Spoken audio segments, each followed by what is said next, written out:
ಚಿದಂಬರ ನಮಸ್ತೆಸ್ತು ಚಿಂತಿತಾರ್ಥಪ್ರದಾಯಿನೇ ಔದುಂಬರ ಸದಾ ವಾಸ ಚಿದಂಬರ ನಮೋಸ್ತುತೆ. ಎಲ್ಲ ಆತ್ಮಜ್ಯೋತಿಗಳಿಗೆ ಸಾಷ್ಟಾಂಗ ಪ್ರಣಾಮ. ಇಂದಿನ ವಿಠಾಬಾಯಿ ಅಭಂಗವನ್ನು ನೋಡೋಣ. ವಿಠಾಬಾಯಿ ಅಭಂಗ ಗರ್ಜನೆಯಾಗಿರುತ್ತೆ. ಹೆಂಗಿರುತ್ತೆ ಅಂದರೆ ಪ್ರಖರವಾಗಿ ಒಂದು ಸಿಂಹದ ಗರ್ಜನೆ ಥರ ಅವಳ ಶಬ್ದಗಳನ್ನು ಹೇಳ್ತಾ ಇದ್ದಾಗ ಅನುಭವ ಹೆಂಗೆ ಬರುತ್ತಪ್ಪ ಅಂದರೆ ಆ ನಿರ್ಧಾರ, ಆ ಶಕ್ತಿ ನೋಡಿದಾಗ ನಮ್ಮ ಮನಸ್ಸೊಳಗೂ ಕೂಡ ಆ ಚಿದಂಬರನ ಬಗ್ಗೆ ನಾನು ನಿರ್ಧಾರ ಮಾಡಿಕೊಂಡು ಚಿದಂಬರನ ಪಡ್ಕೋತೀನಿ ಅನ್ನೋ ಛಲ, ಅಟ್ಟಹಾಸ ಇರಬೇಕಲ್ಲಿ. ಆ ಅಟ್ಟಹಾಸದಿಂದ ನಾಮಸ್ಮರಣೆ ಮಾಡಬೇಕೆ ವಿನಃ ವಿಷಯ ವಸ್ತು ಭೋಗದ ಸಲುವಾಗಿ ನಾಮಸ್ಮರಣೆ ಮಾಡಬಾರದು. ಜಿಹ್ವಾನ ನಾಮಕ್ಕೆ ಮಾರ್ಕೋಬೇಕು ನಾವು. ಬ್ರಹ್ಮಾನಂದ ಮಹಾರಾಜರು, ಬ್ರಹ್ಮಚೈತನ್ಯ ಮಹಾರಾಜರ ಶಿಷ್ಯರು ಏನಂದರು, ಎಷ್ಟು ಷಟ್ಶಾಸ್ತ್ರಗಳೆಲ್ಲ ಪರಿಣಿತ ಇದ್ದರು. ಅವ್ರು ಏನು ಮಾಡಿದ್ರು, ಮಹಾರಾಜರ ಹತ್ರ ಬಂದಾಗ ಮಹಾರಾಜರಿಗೆ ಹೆಂಗಸರೆಲ್ಲ ಹೆಣ್ಮಕ್ಳೆಲ್ಲ ಸೇವೆ ಮಾಡ್ತಾಯಿದ್ರು. ಅವರು ಕೌಪಿನ ಹಾಕ್ಕೊಂಡು ಕೂತಿದ್ರು. ಅವ್ರ ದೃಷ್ಟಾಂತ ಆಗಿರುತ್ತೆ, ನಿನ್ನ ಗುರು ಅಲ್ಲಿ ಇಂದೋರ್ನಲ್ಲಿದ್ದಾನೆ ಹೋಗು ಅಂತ. ಅವ್ರು ನೋಡ್ತಾರೆ, ಇವನು ಹೆಂಗಸರ ಹತ್ರ ಸೇವೆ ಮಾಡಿಸ್ಕೊತಿದ್ದಾನೆ ಕೌಪಿನ ಹಾಕ್ಕೊಂಡು, ಇವನು ನನ್ನ ಗುರುನ ಏನಕ್ಕಪ್ಪ ಅಂತ ನಮಗೆ ತರ್ಕ ವಿತರ್ಕ ಲಾಜಿಕ್ ಬರುತ್ತೆ. ಅಂದರೆ ಯಾಕಪ್ಪ ಅಂದರೆ ನಾವು ದೇಹದಿಂದ ಗುರು ನೋಡಿರ್ತೀವಿ, ಪುನಃ ಅವ್ರು ವಾಪಸ್ ಹೋಗಿ ಇವ್ನು ನನ್ನ ಗುರು ಅಲ್ಲ ಅಂತ ಹೋದಾಗ ಪುನಃ ದೃಷ್ಟಾಂತ ಆಗಿ ಪರಮಾತ್ಮ ಅವ್ರಿಗೆ ಹೇಳ್ತಾರೆ, ನೀನು ಯಾರನ್ನು ಬಿಟ್ಟು ಬಂದಿದೆಯೋ ಅವನೇ ನಿನ್ನ ಗುರು ಅಂತ.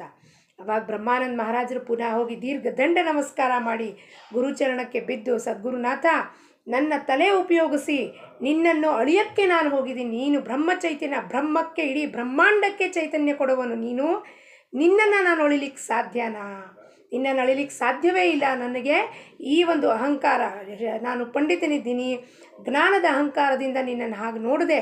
ಅದಕ್ಕೆ ಇನ್ಮೇಲಿಂದ ನನ್ನ ಜ್ಞಾನ, ನನ್ನ ಷಟ್ಶಾಸ್ತ್ರ, ಪಾಂಡಿತ್ಯ ಎಲ್ಲವೂ ನಿನ್ನ ಚರಣಕ್ಕೆ ಅರ್ಪಣೆ ಮಾಡಿದ್ದೀನಿ.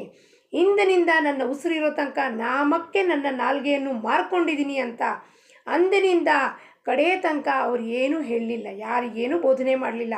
ರಾಮನಾಮ ಬಿಟ್ಟು ಇನ್ನೇನು ತಗೊಳ್ಳಿಲ್ಲ. ಕೇವಲ ಮಹಾರಾಜ್ ಮಹಾರಾಜ್ ಮಹಾರಾಜ್, ರಾಮ ರಾಮ ರಾಮ ಅಂತಿದ್ರೆ ವಿನ ಇನ್ನೇನು ಯಾವ ಥರವಾದ ಯಾರಾದರೂ ತರ್ಕ ವಿತರ್ಕ ಮಾಡೋಕ್ಕೆ ಬಂದರೆ ಅವ್ರ ಮಹಾರಾಜರ ಹತ್ರ ಕಳಿಸ್ಬಿಡ್ತಿದ್ರು. ತಾವು ಸುಮ್ಮನೆ ಕೈ ಕೊಟ್ಕೊಂಡು ಹಿಂಗೆ ಮಹಾರಾಜರ ಮುಂದೆ ನಿಂತಿದ್ರು, ಹೋ ಮಹಾರಾಜ್, ಹಾಂ ಮಹಾರಾಜ್ ಅಂತ. ಅಷ್ಟು ಬಿಟ್ಟು ಇನ್ನೇನು ಹೇಳ್ತಿರಲಿಲ್ಲ. ಅಂದರೆ ಆ ನಿರ್ಧಾರದಿಂದ ನಾವು ನಾಮ ತಗೊಂಡಾಗ ಎಂಥ ಒಂದು ಪ್ರಚೀತಿ ಬರುತ್ತೆ ಅಂದರೆ, ನಮಗೆ ಆ ಸದ್ಗುರುವಿನ ಬಗ್ಗೆ ಏನು ಒಂದು ನಿಷ್ಠ, ಅವನು ದೇಹದಲ್ಲಿ ಇರೋದಿಲ್ಲ, ಅವನು ದೇಹಾತೀತ, ಕಾಲಾತೀತ, ಗುಣಾತೀತ ಇರ್ತಾನೆ ಸದ್ಗುರು. ಯಾಕೆಂದರೆ ಸಾಕ್ಷಾತ್ ಪರಬ್ರಹ್ಮ ಅವತಾರ ತಾಳು ಬಂದಾಗ ಅವನನ್ನು ದೇಹದಲ್ಲಿ ನೋಡಬಾರದು. ಸದ್ಗುರು, ಗುರು, ಪರಮಾತ್ಮ, ಪರಬ್ರಹ್ಮ ಎಲ್ಲವೂ ಒಂದೇ. ಅದನ್ನು ದೇಹದಲ್ಲಿ ನೋಡಬಾರದು. ಏನು ಹೇಳ್ತಾಳೆ ವಿಠಾಬಾಯಿ? ಒಂದು ಸಾಲು ಯಾರೋ ಒಬ್ಬರು ಹೇಳಿದರು, ಬಹಳ ಚೆನ್ನಾಗಿ ಹೇಳಿದರು. ಅದನ್ನು ನಾನು ಕಲ್ತ್ಕೊಂಡು ಇನ್ನೊಮ್ಮೆ ಹೇಳ್ತೀನಿ. ಆದರೆ ಚಿದಂಬರಮಣತಾ न जाये वाया कोणी, शपथ वाहोनी सांगतो तुम्हा. चिदंबर म्हणता न जाय वाया कोणी, शपथ वाहोनी सांगतो तुम्हा. ಎಂಥ ಒಂದು ಅಭಂಗ ಇದೆ ನೋಡಿ.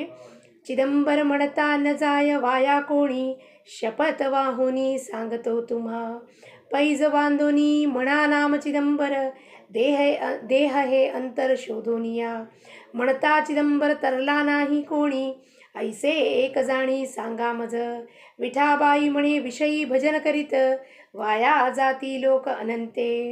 ಏನಂತ ನೋಡಿ, ಚಿದಂಬರ ನಾಮ ತಗೊಳ್ತಾ ಯಾರಾದರೂ ಒಬ್ಬರು ಹಾಳಾಗಿದ್ದಾರಾ? ಅದನ್ನು ಹೇಳಿಯಪ್ಪ ನನಗೆ. ಶಪಥ ವಾಹುನಿ सांगतो तुम्हा.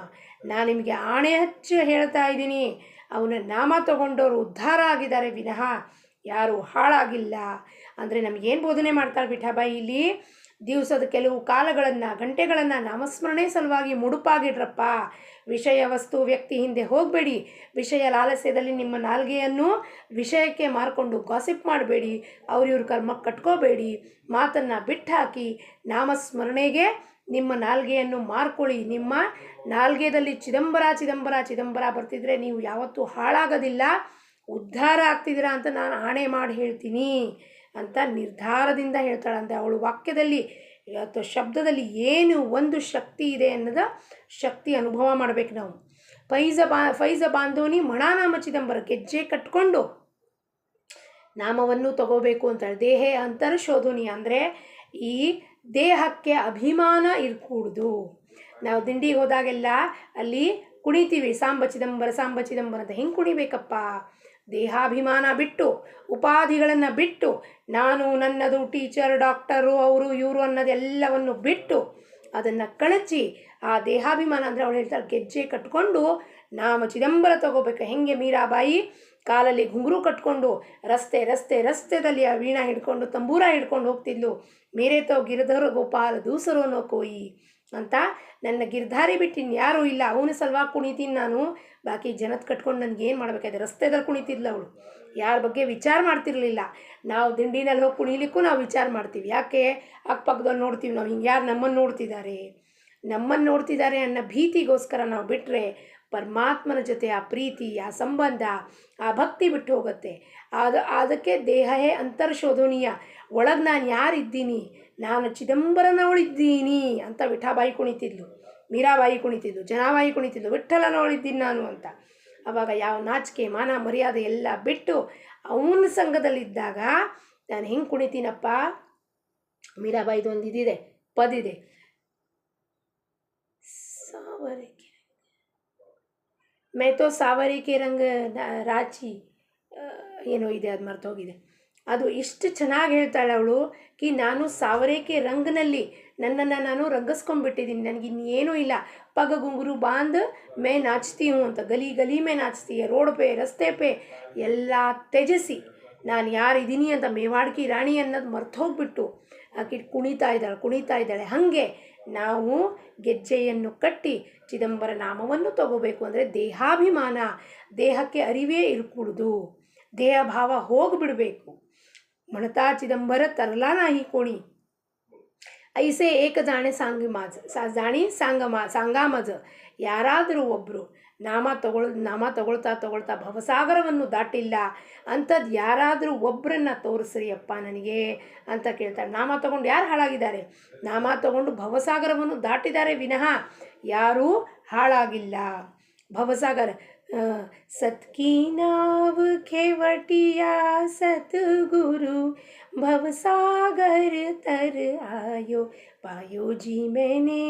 ಅವಳು ಹೇಳ್ತಾನೆ ನಾಮ ತಗೊಂಡು ರಾಮ್ ರತನ್ ಧನ್ ನಾಮ ನನ್ನ ಗುರು ಕೊಟ್ಟಾಗ ಏನಾಯಿತು, ನನ್ನ ಗುರು ಸತ್ಕಿ ನಾವ್ ಖೇವಟಿಯಾ ಸದ್ಗುರು. ಖೇವಟಿಯಾ ಅವ್ನು ಬೋಟ್ ಮ್ಯಾನ್ ಇದ್ದಾನಂತೆ, ಫೆರಿ ಮ್ಯಾನ್. ನನ್ನನ್ನು ಕರ್ಕೊಂಡು ಅವನ ನಾಮಸ್ಮರಣೆಯ ಬೋಟಲ್ಲಿ ಕರ್ಕೊಂಡು ಏನು ಮಾಡ್ದ, ನನಗೆ ಕರ್ಕೊಂಡು ಹೋಗಿ ಎಲ್ಲಿಗೆ ದಾಟಿಸ್ದ? ಭವಸಾಗರ ತರ ಆಯೋ, ಭವಸಾಗರ ದಾಟಿ ನಾನು ಬಂದುಬಿಟ್ಟೆ ಅಂತ ಹೇಳ್ತಾಳೆ ಆಕಿ ಮೀರಾಬಾಯಿ ಅಷ್ಟು ನಿರ್ಧಾರದಿಂದ. ಭವಸಾಗರ ದಾಟ್ತೀನಿ ಅಂತ ಹೇಳ್ತಿಲ್ಲ, ದಾಟಿ ಬಂದಿದ್ದೀನಿ. ಒಮ್ಮೆ ಸದ್ಗುರು ನಾವ್ನಲ್ಲಿ ಕೂತ್ಕೊಂಡ್ರೆ ಅವನೇ ದಾಟಿಸ್ಬಿಡ್ತಾನೆ, ಅದಕ್ಕೆ ನನಗೇನು ಯೋಚನೆ ಇಲ್ಲ. ಹಾಗೆ ವಿಠಾಬಾಯಿ ಹೇಳ್ತಾಳೆ ಚಿದಂಬರ ನಾಮದಿಂದ ಯಾರು ಭವಸಾಗರವನ್ನು ದಾಟಿಲ್ಲ, ಯಾರು ಉದ್ಧಾರ ಆಗಿಲ್ಲ ಅಂತಾರೆ, ಒಬ್ಬರಾರು ಈ ಥರ ಹೇಳಿ ನನಗೆ. ವಿಠಾಬಾಯಿ ಮಣಿ ವಿಷಯಿ ಭಜನ ಕರಿತ ವಾಯಾ ಜಾತಿ ಲೋಕ ಅನಂತೆ. ಅನಂತ ಕಾಲದಲ್ಲಿ ನೀವು ಕೇವಲ ವಿಷಯದ ಸಲುವಾಗಿ ಭಜನೆ ಮಾಡಿದ್ರೆ ಏನಪ್ಪ, ವಿಷಯದ ಸಲುವಾಗಿ ಅಂದರೆ ಅಲ್ಲಿ ಭಜನೆಗೆ ಹೋಗೋದು, ಭಜನೆಗೆ ಹೋಗ್ಬಿಟ್ಟು ಹಿಂದ್ಗಡೆ ಕೂತ್ಕೊಂಡು ವಾಟ್ಸಪ್ ನೋಡೋದು ಬಹಳ ಜನ ಮಾಡ್ತಿರ್ತಾರೆ. ಭಜನೆ ಆಗಲ್ಲ, ಅದು ಮುಂದ್ಗಡೆ ಅವ್ರು ಭಜನೆ ಮಾಡ್ತಿರ್ತಾರೆ, ನಾವು ವಾಟ್ಸಪ್ ಮೆಸೇಜಸ್ ನೋಡ್ತಾ ಇರ್ತೀವಿ. ಅದಕ್ಕೆ ಭಜನೆ ಅಂತಾರ. ಅದಕ್ಕೆ ವಿಷಯಿ ಭಜನ ಕರಿತ ಅಂತಾರೆ. ವಿಷಯಿ ಜನ ಸೇರ್ಕೊಂಡು ವಿಷಯದಲ್ಲೇ ಭಜನೆ ಮಾಡ್ತಿರ್ತಾರೆ. ನಮ್ಮ ಮನಸ್ಸು ಚಿದಂಬರ ಚರಣಕ್ಕೆ ಸೇರಿಲ್ಲ. ಅದಕ್ಕೆ ನಾವೇನು ಮಾಡ್ತೀವಿ, ಅವ್ರ ಪಾಡಿಗೆ ಅವ್ರು ಮಾಡ್ಕೊಳ್ಳಿ, ನಮಗೇನಾಗೋಣ, ಹಿಂದ್ಗಡೆ ಕೂತ್ಕೊಂಡು ಫೋಟೋ ತೆಕ್ಕೋದು ಕೂತ್ಕೊಳ್ಳೋದು. ಇಲ್ಲ ನಾವು ಯಾವ ಕಾರಣಕ್ಕೆ ಹೋಗಿದ್ದೀವಲ್ಲಿ ಭಜನೆಗೆ ಹೋಗಿದ್ಮೇಲೆ 2 ತಾಸು ನಮ್ಮ ಮನಸ್ಸು ಪರಿಪೂರ್ಣವಾಗಿ ಭಜನೆಯದಲ್ಲಿರಬೇಕು. ಆವಾಗ ವಿಠಾಬಾಯಿಯ ಪ್ರಚೀತಿ ಅನುಭವ ನಮಗೆ ಬರುತ್ತೆ. ಇಲ್ಲ ನಾವೇನು ಮಾಡ್ತೀವಿ, ಭಜನೆಗೆ ಹೋಗ್ಬಿಟ್ಟು ಅಲ್ಲಿ ಇಲ್ಲಿ ಅವ್ರ ಜೊತೆ ಮಾತಾಡೋದು, ಅವ್ರ ಮನೆ ಅಡುಗೆ ಚೆನ್ನಾಗಿರಲಿಲ್ಲ, ಭಜನೆಯಲ್ಲಿ ಯಾರು ಪ್ರಸಾದ ಕೊಟ್ಟಿದ್ರು ಅವ್ರ ಮನೆ ಅಡುಗೆ ಚಲೋ ಇರಲಿಲ್ಲ, ಅವ್ರು ಕಮ್ಮಿ ಅಡುಗೆ ಮಾಡಿಸಿದ್ರು, ಇಷ್ಟೇ ಮಾಡಿಸಿದ್ರು. ಅಲ್ಲಿ ನಾವೆಲ್ಲ ಒಂದು ಭಜನೆ ಬುಕ್ ತೆಗೆದಲ್ಲಿ 4 ಭಜನೆ ನಮಗೆ ಬಾಯಲ್ಲಿ ಹೇಳಲಿಕ್ಕೆ ಬರೋದಿಲ್ಲ. ಇನ್ನಲ್ಲಿ ಕುತ್ಕೊಂಡ್ಬಿಟ್ಟು ಬರೀ ಗಾಸಿಪ್ ಮಾತಾಡ್ಕೊಂಡು ಭಜನೆ ಮಾಡ್ತಿರ್ತೀವಿ. ಅದಕ್ಕೆ ವಿಷಯಿ ಭಜನ ಕರಿತ ಅಂತ ಹೇಳ್ತಾಳೆ ವಿಠಾಬಾಯಿ ಮಣೆ. ವಿಷಯಿ ಭಜನ ಕರಿತ ವಾಯಾ ಜಾತಿ ಲೋಕ ಅನಂತೆ. ವಾಯಾ ಹೋಗ್ತಾರೆ ಜನ, ಇಂಥದ್ದು ಭಜನೆ ಮಾಡಿದ್ರೆ ಏನೂ ಉಪಯೋಗ ಇಲ್ಲ ಅಂತ ಹೇಳ್ತಾಳಕಿ. ನೀವೇನು ಸಲುವಾಗಿ ಭಜನೆ ಮಾಡ್ತಿದ್ದೀರಪ್ಪ? ಉದ್ಧಾರದ ಸಲುವಾಗಿ. ಆ ಉದ್ಧಾರ ಬಿಟ್ಬಿಟ್ಟು ಯಾರ ಮನೆಗೆ ಭಜನೆಗೆ ಹೋಗಿದ್ದೀವೋ ಅವರನ್ನು ಕೆಳಗೆ ಬರೋವಾಗ ಅಲ್ಲಿ ಮೆಟ್ಲಿಗೆ ಇಳ್ಕೊಂಡು ಬರೋವಾಗ ಅವ್ರನ್ನ ಆಡ್ಕೊಳ್ಳೋದು. ಏನು ಅಡುಗೆನೇ ಸರಿ ಮಾಡಿಸಿರಲಿಲ್ಲ ಹೇಳ್ತಾಳೆ ಬರೀ ಆಕಿ. ಇಷ್ಟೇ ಅಡುಗೆ ಮಾಡಿಸಿದ್ಲು, ಇಷ್ಟೇ ಪ್ರಸಾದ ಮಾಡಿಸಿದ್ಲು. ಅವಾಗ ಏನಾಗತ್ತೆ ನಮಗೆ? ವಾಯಾ ಜಾತಿ ಲೋಕ ಅನಂತೆ ನಾವು ಹಾಳು ಹೋಗ್ತೀವಿ. ಭವಸಾಗರ ಥರ ಹೋಗೋದಿಲ್ಲ, ಇನ್ನೂ ಕೊಚ್ಚೆದಲ್ಲಿ ಹೋಗಿ ಇನ್ನೂ ಮುಳುಗ್ತೀವಿ. ಯಾಕೆಂದರೆ ನಾವು ಯಾವ ಬಾಯಿಂದ ಅವ್ರ ಮನೆ ಪ್ರಸಾದ ತಿಂದಿದ್ದೀವೋ ಅದೇ ಬಾಯಿಂದ ಅವ್ರ ಬಗ್ಗೆ ನಿಂದನೆ ಮಾಡಿದಾಗ ಕರ್ಮ ಹಿಟ್ಸ್ ಯು ಬ್ಯಾಕ್. ಕರ್ಮ ವಿಲ್ ಡೆಫಿನೆಟ್ಲಿ ಹಿಟ್. ಯಾರ ಮನೆಗೆ ಭಜನೆಗೆ ಹೋಗಿ ಅವ್ರ ಮನೆ ಪ್ರಸಾದ ತಿಂದು ಅವ್ರ ಬಗ್ಗೆ ಕೇವಲವಾಗಿ ಮಾತಾಡಿದಾಗ karma will definitely hit you back. ನಾವೇನು ಒಂದು ಶಬ್ದ ಕೂಡ ಬ್ರಹ್ಮಾಂಡಕ್ಕೆ ಕಳಿಸಿದ್ರೆ 10 ಪಟ್ಟಿನಲ್ಲಿ ನಮಗೆ ವಾಪಸ್ ಬರುತ್ತೆ. ಇಡೀ ಬ್ರಹ್ಮಾಂಡದ ಊರ್ಜಾ ಸೇರಿ ಅದಕ್ಕೆ ಎಸ್ ಎಸ್ ಎಸ್ ಅನ್ನತ್ತೆ. ನೀನು ಹೇಳ್ತಿರೋದು ಕೆಟ್ಟ ಮಾತಿಗೂ ಎಸ್ ಅನ್ನತ್ತೆ, ನಾವು ಹೇಳ್ತಿರೋ ಒಳ್ಳೆ ಮಾತಿಗೂ ಎಸ್ ಅನ್ನತ್ತೆ. ಇಂದಿನ ನಾವು ಶ್ರೀಪಾದ ಶ್ರೀವಲ್ಲಭ ಚರಿತ್ರೆ ಆಖ್ಯಾನದಲ್ಲಿ ನಮ್ಮ ಸತ್ಸಂಗದಲ್ಲಿ ನೋಡಿದ್ವಿ. ಏನಪ್ಪ ಬ್ರಹ್ಮಾಂಡಕ್ಕೆ ನೀವೇನು ಒಂದು ಊರ್ಜಾ ಒಂದು ಥಾಟ್ ಕಳಿಸ್ತೀರೋ, ಕೆಟ್ಟದಿರಲಿ ಒಳ್ಳೆಯದಿರಲಿ, ಅದು ನಿಮಗೆ ಬಂದು 10 ಪಟ್ಟಿನಲ್ಲಿ ನಿಮಗೆ ವಾಪಸ್ ತಟ್ಟತ್ತೆ, ಬೇರೆಯವರಿಗೆ ತಟ್ಟೋದಿಲ್ಲ. ನೀವು ಯಾರ ಬಗ್ಗೆ ಮಾತಾಡ್ತಿದ್ದೀರೋ ಅವರ ಕರ್ಮಗಳನ್ನು ನೀವೇ ತೆಕ್ಕೋತಾ ಇದ್ದೀರಾ. ಆ ಕೃಪೆ ನೀವು ಮಾಡ್ತಿದ್ದೀರ. ಅದಕ್ಕೆ ಹೇಳ್ತಾರೆ, ನಿಂದಕ್ ನಿಯರೇ ರಾಖಿಯೇ ಆಂಗನ್ ಕುಟಿ ಛವಾಯ್ ಬಿನ ಸಾಬೂನ್ ಪಾನಿಕೆ ಮನ ನಿರ್ಮಲ್ ಹೋ ಜಾಯ್. ಯಾರು ನಿಂದನೆ ಮಾಡ್ತಾರೋ ಅವ್ರಿಗೆ ಧನ್ಯವಾದ ಅರ್ಪಿಸ್ಬೇಕು. ಯಾಕೆಂದರೆ ಅವರು ನಮ್ಮ ಕರ್ಮವನ್ನು ತೆಗಿತಾ ಇರ್ತಾರೆ. ನಮ್ಮ ಮನೆಗೆ ಬಂದುಬಿಟ್ಟು ಪೂಜೆ ಮಾಡಿ ಭಜನೆ ಮಾಡಿ ಆ ಪ್ರಸಾದದ ಬಗ್ಗೆ ಕೇವಲವಾಗಿ ಮಾತಾಡಿದ್ರೆ ನಮ್ಮ ಮನೆಯಿಂದ ಕರ್ಮಗಳು ನೆಗೆಟಿವ್ ಎನರ್ಜಿಯನ್ನೆಲ್ಲ ಅವರು ತೆಕ್ಕೊಂಡು ಹೋಗಿ ಅದನ್ನು ಅವರು ಅನುಭವಿಸಬೇಕಾಗುತ್ತದೆ. ಇದು ಶತಸಿದ್ಧ ಇದೆ ಕರ್ಮ ಸಿದ್ಧಾಂತದಲ್ಲಿ. ಅದಕ್ಕೆ ನಾವು ಯಾರ ಬಗ್ಗೆನಾರು ಒಂದು ವಿಚಾರ ಮನಸ್ಸಿನಲ್ಲಿ ಬಂದರೂ ಕೂಡ ಅದು 10 ಪಟ್ಟಿನಲ್ಲಿ ಹೋಗುತ್ತಲ್ಲಿ ಮೇಲೆ, 10 ಪಟ್ಟಿನಲ್ಲಿ ಹೋಗಿ ವಾಪಸ್ 10 ಪಟ್ಟಿನಲ್ಲಿ ನಮಗೆ ಬಂದು ತೆಗಲತ್ತೆ ವಿನಃ ಯಾರ ಬಗ್ಗೆ ಹೇಳಿದಾರೋ ಅವ್ರಿಗೆ ತೆಗಲೋದಿಲ್ಲ. ಅವರ ಎಲ್ಲ ಪಾಪಕರ್ಮ ನಾವು ತೆಕ್ಕೊಂಡು ನಮ್ಮ ಪುಣ್ಯದ ಸಂಚಯ ನಾವೇನು ಮಾಡಿರ್ತೀವೋ, ಏನು ಡಿಪಾಸಿಟ್ ಮಾಡಿರ್ತೀವೋ ಅದು ಅವರಿಗೆ ಟ್ರಾನ್ಸ್ಫರ್ ಆಗೋಗುತ್ತೆ. ಅದಕ್ಕೆ ಬಹಳ ವಿಚಾರ ಮಾಡಿ ನೋಡಿ, ವಿಷಯಿ ಭಜನ ಕರಿತ ನೋಡಿ ನಾವು ಯಾಕೆ ನಮ್ಮ ಉದ್ಧಾರ ಆಗ್ತಿಲ್ಲ, ಯಾಕೆ ನಮಗೆ ನಾವತ್ತು ಪ್ರಚೀತಿ ಬರ್ತಾಯಿಲ್ಲ, ಯಾಕೆ ನಾವು ಇನ್ನೂ ಕೋಪ ಮಾಡ್ತೀವಿ, ಯಾಕೆ ಮನಸ್ತಾಪ ದುಃಖ ಕ್ಲೇಶ ಬೇಜಾರು ಮಾಡ್ಕೋತೀವಿ ಅನ್ನೋದ ವಿಚಾರವನ್ನು ಪ್ರಶ್ನೆಯನ್ನು ನಮಗೆ ನಾವೇ ಹಾಕ್ಕೋಬೇಕು. ನಾವು ಸರಿ ಇದ್ದೀವ, ಸರಿಯಾದ ದಾರಿದಲ್ಲಿ ಹೋಗ್ತಿದ್ದೀವ, ನಾಮಸ್ಮರಣೆ ಮಾಡೋದನ್ನು ಏನಕ್ಕೆ ಬಳಸ್ತಾ ಇದ್ದೀವಿ, ವಿಷಯಕ್ಕೆ ಬಳಸ್ತಾ ಇದ್ದೀವಿ. ವಿಷಯ ಅಂದರೆ ಏನಾದ್ರು ವಿಷಯ ಇರಲಿ, ಅದು ವಸ್ತು ಇರಲಿ ವ್ಯಕ್ತಿ ಇರಲಿ ಯಾರಾದರೂ ಇರಲಿ, ಅವ್ರ ಬಗ್ಗೆ ಒಂದು ಕೇವಲವಾಗಿ ಮಾತಾಡಿದ್ರು ನಮ್ಮ ಮಾಡಿದ ಜಪ ತಪ ಧ್ಯಾನ ವೇಸ್ಟ್ ಆಗೋಗುತ್ತೆ. ವಿಠಾಬಾಯಿ ಚರಣಕ್ಕೆ ಸ್ವಾಮಿ ಚರಣಕ್ಕೆ ಅಭಂಗವನ್ನು ಏರಿಸುತ್ತಾ ನಮ್ಮೆಲ್ಲರಿಗೂ ಆ ಭಕ್ತಿ ಮಾಡಲಿಕ್ಕೆ ಮೊದಲು ಫಸ್ಟ್ ಶುದ್ಧವಾದ ಅಂತಃಕರಣವನ್ನು ಕೊಡಲಿ, ನಮ್ಮ ಅಂತಃಕರಣವನ್ನು ಶುದ್ಧ ಮಾಡಲಿ. ಆಂತರಿಕ ಶುದ್ಧತೆ ಇಲ್ಲದೇ ಯಾವ ಭಕ್ತಿ ಮಾಡಿದ್ರು ಅದು ವಾಯ ಆಗೋಗುತ್ತೆ. ಲೋಕ ಅನಂತೆ ಅಂತ ಹೇಳ್ತಾರೆ, ಅನಂತ ಜನ್ಮದಲ್ಲೂ ನಮಗೆ ಅದು ನಾವು ಹಾಳು ಹೋಗ್ತೀವಿ ವಿನ ನಮ್ಮ ಉದ್ಧಾರ ಆಗೋದಿಲ್ಲ.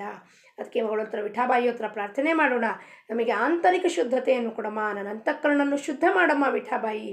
ಅಲ್ಲಿ ಆ ಚಿದಂಬರನ ಭಕ್ತಿ ವಿಠಲನ ಭಕ್ತಿ ಮೂಡಲಿ ಅಂತ ಅಂತಃಕರಣ ಮೊದಲು ನಂದು ಸ್ವಚ್ಛ ಮಾಡಮ್ಮ, ಶುದ್ಧ ಮಾಡಮ್ಮ, ನಿರ್ಮಲ ಮಾಡಮ್ಮ ಅಂತ ಅವಳ ಹತ್ರ ಸಮರ್ಪಣಾ ಭಾವದಿಂದ ಪಶ್ಚಾತ್ತಾಪ ಭಾವನೆಯಿಂದ ಅವಳಲ್ಲಿ ಪ್ರಾರ್ಥನೆ ಮಾಡಿ ನಾವೆಲ್ಲರೂ ಅವ್ರ ಚರಣಕ್ಕೆ ಸೇರೋಣ. ಲೋಕ ಸಮಸ್ತ ಸುಖಿನೋ ಭವಂತು. ಜೈ ಚಿದಂಬರ.